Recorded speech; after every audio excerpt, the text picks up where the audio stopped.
এখন আপনারা তো আমাদেরকে সারাদিন ঘুরাবেন নাকি? আপনারা কি প্রতিদিন রিক্সা চালাতে হয়?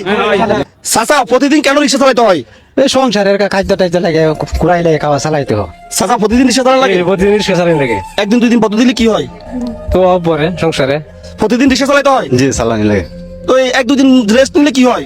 রেস্ট নিলে বাচ্চা কাচ্চা খাইব কি বাচ্চা কাচ্চা তোরা জোরটা খাইতে পারতো বাচ্চা কাচ্চা। তার মানে আমরা এটা বুঝতে পারছি, আপনারা যদি একদিন ছুটি কাটান তাহলে সংসার চলবে না। পরিবার চালাইতে হলে প্রতিদিনই রিক্সা চালাইতে হবে। রিক্সা চালানোর মতো এত কষ্ট, কারণ সারা দিন রোদের ভিতরে থেকে এই শহরে জ্যাম জটের ভিতরে রিক্সা চালাতে হয়। আসলে ওনাদের অনেক কষ্ট, কিন্তু 30 দিন ওনারা রিক্সা চালাতে হয়। যদি একদিন রেস্ট নেয় সেই দিন কিন্তু ওনাদের ঘর আর বাজার সাজা জুটবে না, ফ্যামিলি চলবে না, পরিবার চলবে না। আচ্ছা, এখন যদি আমি আপনাদেরকে ছুটি দিয়ে দিই, আপনারা কি ছুটি কাটাবেন? আজকের জন্য রিক্সা চালাবেন না, ডাইরেক্ট বাসায় চলে যাবেন? আমাদের মূল উদ্দেশ্য ছিল আপনাদেরকে এখানে আনবো, আনার পর আপনাদেরকে আজকের দিনের জন্য ছুটি দিয়ে দিব। আজকে আপনারা আপনাদের পরিবারকে সময় দিবেন, বাচ্চা কাচ্চার সাথে সময় কাটাবেন, সবাই মিলে একসাথে থাকবেন। আজকের জন্য রেস্ট নেবেন নাকি? আপনাদের বাড়ি কোথায়? নোয়াখালী আপিয়া আপনাদের বাড়ি? লালমাট আপনাদের বাড়ি? ময়মনসিংহ কিশোরগঞ্জ। আপনাদের বাড়ি? ময়মনসিংহ বিভাগ। আপনাদের বাড়ি? বান্দরবান। আপনাদের বাড়ি? ময়মনসিংহ কিশোরগঞ্জ। ময়মনসিংহ।